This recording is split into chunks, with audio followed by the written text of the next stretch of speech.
సంపూర్ణ అనుగ్రహ ప్రసాద బ్రాహ్మణ పోషణాధికార సిద్ధి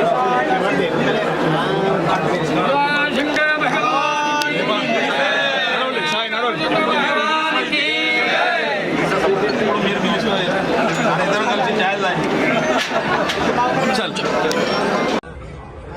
మహాశివరాత్రి పర్వదినం సందర్భంగా హిందూ బంధువులందరూ కూడా హృదయపూర్వక శుభాకాంక్షలు తెలియజేస్తూ మీరు మీ కుటుంబాలు నిండు నూరేళ్లు ఆయన ఆరోగ్యంతో ఉందని చెప్పి మీ కష్టాలను తెలివయ్యే ఒక ప్రశాంతమైన జీవితం గడపాలని చెప్పి ఆ స్వామివారిని వేడుకోవడం జరిగింది. ఏదైతే కష్టాల్లో ఇబ్బందులు ఉన్నారో వారందరి కష్టాలు తొలగించాలని చెప్పి పూర్తి సమాజం అంతా సుఖ సంతోషాలతో విలసిల్లాలని చెప్పి స్వామివారిని వేడుకోవడం జరిగింది. వాళ్ళ మహాశివరాత్రి సందర్భంగా వేలాది మంది భక్తులు రోజు పవిత్రమైనటువంటి దక్షిణ కాశీగా పిలువబడే వేములవాడ పుణ్యక్షేత్రానికి ఇతర దేశాల నుంచి కూడా ఇతర రాష్ట్రాల నుంచి కూడా వేలాది మంది భక్తులు వస్తూ ఉంటారు. ఒక సెంటిమెంట్ మహాశివరాత్రి పర్వదినాన ఒక్కసారి ఆ రాజరాజేశ్వరుని దర్శించుకుంటే మన కష్టాలు తొలగిపోతుందని చెప్పి ఒక సెంటిమెంట్ హిందూ సమాజంలో పడుతుంది. అందుకే ప్రతి ఒక్కరు కూడా ఈరోజు స్వామివారి దర్శనం కోసం వస్తుంటారు. అందరూ కూడా దర్శనం ఇవ్వాలని చెప్పి స్వామివారిని పెట్టుకోవడం జరిగింది. ఎందుకంటే మన ప్రియతమ నేత నరేంద్ర మోడీ గారు అంతకుముందే శక్తివంతమైన దేవస్థానం.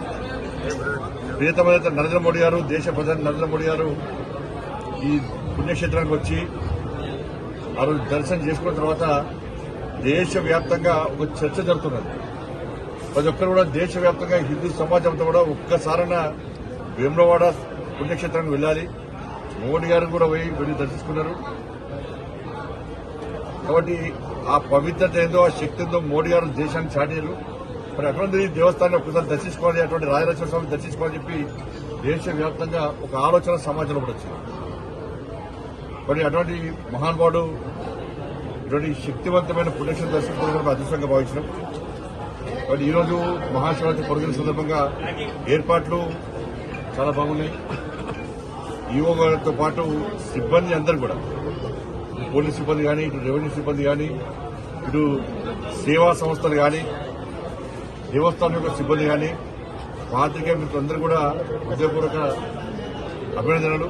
అందరూ కలిసిమెలిసి సాయంత్రం వరకు కూడా రేపు ఉదయం వరకు కూడా ఈ మహాశివరాత్రి పర్వదినాన్ని ఇదే ప్రశాంతమైన వాతావరణం జరుపుకోవాలని చెప్పి అందరికీ విజ్ఞప్తి చేస్తూ మరొకసారి హిందూ బంధువులతో కూడా మహాశివరాత్రి పర్వదిన సందర్భంగా హృదయపూర్వక శుభాకాంక్షలు తెలియజేస్తూ భారత్ మాతకి